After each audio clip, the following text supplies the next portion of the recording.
আজকে যে ট্রাফিক যে সিস্টেম যেটা আজকে বলা চলে একেবারেই ধ্বংস হয়ে গেছে, পড়ে গেছে, এটা কিছুই নাই, নো কন্ট্রোল, কোনো কন্ট্রোল নাই।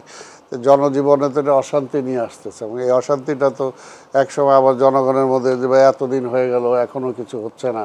তো কাজে এইটা দূর করার জন্য আমি মনে করি যে সেনাবাহিনী থেকে কিছু পেশনে এনে পুলিশে তাদের চাকরি এখানে দিয়ে তাদের মাধ্যমে যদি এটা করা হয়, তারপরে ধরেন নতুন এখনই মানে পুলিশে ভর্তির জন্য অন্তত সাধারণ সিপাহী যারা চাকরি নেবে তাদের তো আর অত বড় কোয়ালিফিকেশন লাগে না, অত কিছু লাগে না।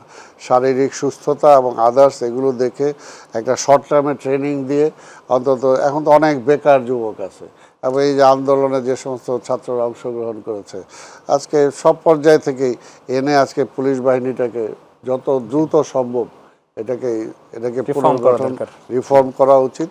আর ব্যবসায়ী সেক্টরে যে ব্যবসায়ীরা যাতে নির্বিঘ্নে ব্যবসাটা করতে পারে, এবং যারা আজকে ব্যবসার নামে ব্যাংকগুলো লুণ্ঠন করেছে তাদের সেই লুণ্ঠিত টাকা যাতে ফেরত নিয়ে আসা যায়, অর্থাৎ ব্যবসার সেক্টরটাকে যাতে আরও গতিশীল করা যায়, আরও চলমান করা যায়। কারণ অর্থনীতির যদি ক্ষতি হয়ে যায় তাহলে এরা পরবর্তী পর্যায়ে দেশের জন্য একটা বিশাল নিয়ে আসবে।